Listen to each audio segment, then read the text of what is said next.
Mr. David recently became director. Immediately, he decided to change the office's charter. First, he revised the salary fund. Being a miser, he reduced the salary of almost all the staff. Many people wrote a letter of resignation almost the same day. Those who remained wanted to escape from there and endure the antics of the new director only due to circumstances. The biggest problem was finding cleaners. No one wanted to go wash the floors and rub the door handles to a shine all day for a meager salary. It was the mania of the new boss. Mrs. Harris, deputy personnel officer, urged the director to add some money to the cleaner lady's salary almost every day. After all, they will never find employees for such a salary, she reasoned. But every morning at the meeting, Mr. David only said angrily that the office was already full of dirt and dust. He almost yelled at Mrs. Harris, "If you don't find a cleaning lady soon, I'll make cleaning up your job." The woman herself was ready to run anywhere from this monster of savings, but she perfectly understood that it was not so easy to find a job at her age. So every time she silently listened to his unreasonable reproaches and demands. At the next morning meeting, he once again expressed his dissatisfaction with the work of his deputy, because the cleaners were never found. Mr. David said angrily as he approached the window, "Is it really that hard for you to find a cleaning lady? After all, there are a lot of people who want to work in a stable company." At some point, he silently froze and began to look at something in the distance. A very sparsely dressed woman was neatly stacking cardboard boxes by the trash cans. He said, smiling slyly and turning towards his deputy, "Are you saying that no one is coming to your ads and advertisements are not helping you? See how it's supposed to be done." He opened the window wide and leaned half a length out of it. Mr. David called out, "Hey, poor thing, come to my place for a minute, maybe I can help you."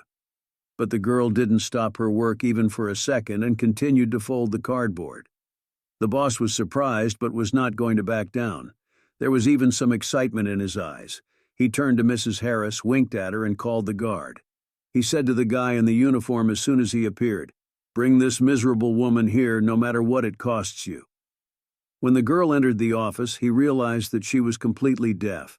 She had a hearing aid, but apparently it was not quite serviceable or from very cheap options. The beggar girl was about 30 years old. Surprisingly, she turned out to be a very neat girl. Her hands were clean, as were her clothes and hair. The lack of makeup made her face look younger. Her hair was neatly combed and tied into a bun. Her clothes were old but clean. True, they were not of an agent's size, but at least without the smell inherent in homeless people. The director apparently remembered that the deaf can read lips, so he began to explain very slowly, pronouncing each sound. "Do you want to get paid? You will clean the office." The girl stood silently for a couple of minutes, looking at the office and those present. She then silently nodded in agreement. This gesture seemed to lift the director to the Olympus of victory. He turned proudly to Mrs. Harris, who was quietly watching what was happening. "Is it impossible to find a cleaning lady? Maybe you have forgotten how to select staff. Here's a lesson for you. This bag of a girl would agree for less pay. By the way, until I told her salary, I think I can reduce it." But when he saw the insane look of his deputy, he apparently realized that even this cleaning lady would run away for even less money, and he didn't continue to promote this topic. Jennifer, that was the name of the deaf girl, became sometimes going to the office long before the start of the working day. She diligently washed, cleaned, and wiped everything that caught her eye. In a week, she made the office unrecognizable. Everything shone with cleanliness and sterility. But this didn't help to win the team over to her. Literally every second employee tried behind her back to express some kind of mockery at the deaf poor girl, developing the topic to insane laughter. In the office, everyone understood that behind her back they could say whatever they wanted. The girl's hearing aid was cheap and old. Nevertheless, she sometimes heard some jokes addressed to her. But there were so many difficult moments in her life that she could well close her eyes to an offensive word. Each time she thought only that the sound would soon end, and she would leave for her quiet little world, where no one would offend her for sure. After work, she hurried to the outskirts of the city where there was an old abandoned house, but with a roof. She lived there lately, but not alone. Every time Jennifer saw an unfortunate cat or dog, she couldn't get past them, and she took them all to her little home. 3 different kitties, 1 cat, and 2 dogs were always waiting for her return. She was ready to listen to ridicule in the office just for the sake of her pets. After all, now her household could sometimes feast on some kind of poor or inexpensive sausages, in addition to bread and cheap milk. Jennifer could drink water herself with a piece of bread in the evening, but she spent the money received after hard-working days on something tasty for her pets. After all, it was their loving glances that could quickly brighten up a hard-working day. Mrs. Harris was pleased with the executive and cleaning lady. The office literally shone with cleanliness. This despite the fact that the employees continued to make fun of the unfortunate girl behind her back. But the most surprising thing was that the director again turned out to be dissatisfied. It turns out that the beggar girl didn't justify his hopes. True, he couldn't even explain to himself what he expected from her. But every day, a silent girl with very intelligent eyes began to win the favor of her colleagues. Even those who recently made fun of her realized that Jennifer didn't always wander through the garbage dumps. Her speech was iconic but very competent. She could sometimes say such phrases that made even people with education think. Sometimes they got the impression that she understands a lot but doesn't show it. At this time, the affairs of the office, and in particular the director, went downhill. Mr. David chastised everyone every morning as if looking for someone to blame for his failure as an economist. The performance of the branch began to fall catastrophically. The embedded director fired people by several people almost every day. Employees talked behind his back that he would soon be alone in his entire office. The company owner increasingly began to visit them with checks. He didn't like that this branch had gone to the very last step in a short time. But every time before the arrival of the company owner, Mr. David literally intimidated employees with all sorts of hardships. His goal was to create the perfect picture. However, the company owner, at the age of 33, achieved everything himself and was not going to lose a developed business.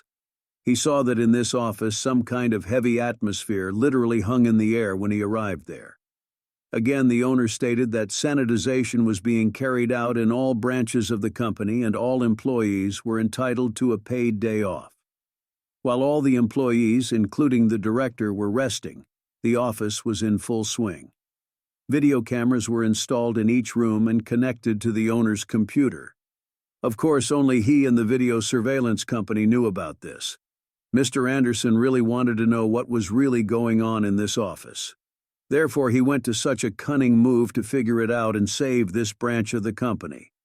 Every day, from morning until the closing of the branch, he began to monitor what was happening at the facility. Slowly, he collected fact after fact, pointing to the reasons for leaving the last positions of the one successful branch. One day, Mr. Anderson was very surprised when during one of his meetings he saw an amazingly well-written business development plan. He skimmed through the material and looked up in surprise at Mr. David. Who did it? Mr. David realized that the owner was interested in the material, so he modestly lowered his eyes and said, "I tried very hard. I didn't sleep for several nights, and I was sure that you would like it." The first thing that confused the owner was the clearly feminine, neat handwriting. He had already read the explanatory notes of the failed director several times, and knew his clumsy handwriting well. In addition, in the intervening time, he was able to learn that the mind of this man was as torturous as his handwriting. Mr. Anderson decided to watch the video recordings. He wanted to see who made this plan. The owner was very surprised when he noticed how the cleaning lady worked on these materials almost until the morning. At the same time, she was immersed in her work. Either she thought for a few minutes or she quickly began to write. It was evident that she didn't even keep track of time. At the same time, the girl drew graphs so easily and quickly, as if she had been doing this all her life. The next morning, Mr. David was called into the company owner's office and stood like a boy, his eyes on the floor. The business owner was angry. In the office, everyone was sitting afraid to move and get under a hot hand. "Do you understand that you almost destroyed my branch with your lies and fraud? In addition, I am shocked at how many employees I have lost because of your rudeness. You fired all the best people, but when you tried to appropriate other people's work, I couldn't stand aside. I hope you have 15 minutes to pack your things and leave the walls of my firm once and for all." The former director immediately headed towards the exit, hunched over and turning pale. But he still managed to hear how Mr. Anderson asked the female secretary to invite a deaf girl who cleans the office. When Jennifer timidly entered his office, he gestured to the chair in front of him. "Sit down. I want to know your true face because you are very smart and have not lived like this all your life." The girl, a little bewildered, made it clear that this was true. Being deaf but not dumb, she began to talk in a low voice, staring somewhere out the window. Jennifer was born into a very poor family, but from childhood she loved to learn everything new. She diligently did her homework herself when her parents, in the next room, drank alcohol and arranged drunken showdowns. From the 3rd grade, she found a secluded corner in an abandoned house not far from their apartment. Until graduation, she did all her homework there when her parents were drunk. In the morning, she quietly ran home to get clothes and a briefcase while her parents were sleeping and ran to school. Despite such conditions, Jennifer was able to graduate with honors and without any problems entered the College of Economics. All teachers loved the smart and purposeful student. She was ready to help her fellow students at any moment. No one had any doubts that Jennifer would receive an honors degree, and it happened. Economics was her favorite subject and became her lifelong dream. There she met her first love, Jason, who was a year older. When they saw each other in the corridor of the university, they knew at first sight that they fell in love with each other. Jason was from a very wealthy family, and rich parents were categorically against a smart but impoverished daughter-in-law. The feelings of young people were so strong that Jason proposed to the girl, saying that he wanted to be with her all his life. Soon they went to visit friends outside the city. The mood was great, especially since they were supposed to get married in a week. They had to go a little to the country house where everyone was already waiting for them, but suddenly a very thick fog descended. Visibility was very poor. They didn't even understand at what point the headlights of an oncoming car shone directly into the windshield. There was a terrible screech of brakes and emptiness. When she regained consciousness, she was in the ambulance. Jennifer immediately began to ask how her groom Jason was feeling. She fainted upon hearing that he was no more. When she woke up in her hospital room, she immediately knew that something had changed in her life. From that moment, she stopped hearing. Doctors couldn't explain the reason for such sudden deafness and blamed everything on stress.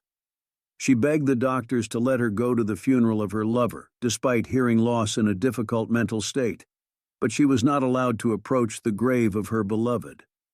Jason's parents blamed her for everything and said that if it weren't for her and her poor friends, he would not have gone to that country house. His mother literally hissed, almost throwing her fist at her. "I'll make your life hell. At best, you can only get a job as a janitor, not an economist. You will cry, regretting that you killed my son." The poor girl regretted at that moment that she didn't die instead of Jason because no one needs her anyway. Her mother changed roommates like loves, and soon she burned down their house. In this way, in her life, there was no work, housing, loved one, and hearing. It was impossible to earn money somewhere since no one hired a deaf and fragile beggar girl. At first, she began to learn to read lips. After a while, she was able to earn some money by cleaning at the local market and buying a cheap hearing aid. Of course, it didn't make the world the same, but some words can be caught. Since then, she has been a wanderer. She found a small house in which she began to live. At the same time, she didn't seem to complain about life. It seemed that everything is fine with her. Her beloved pets were nearby, and they are the most grateful close creatures for her. Jennifer added that when the cold comes, her friends freeze because the abandoned house is not heated.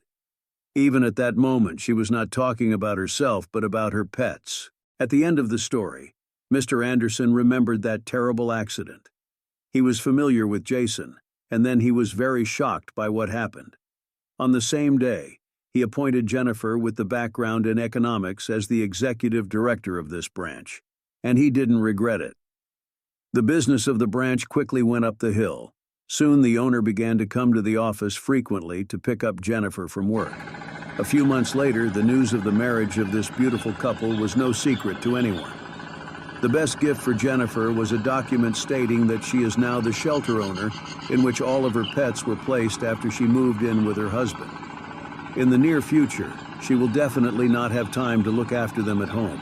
She happily prepared to become the mother of a baby. The doctor said that it would be a boy, and Mr. Anderson's joy literally overwhelmed him.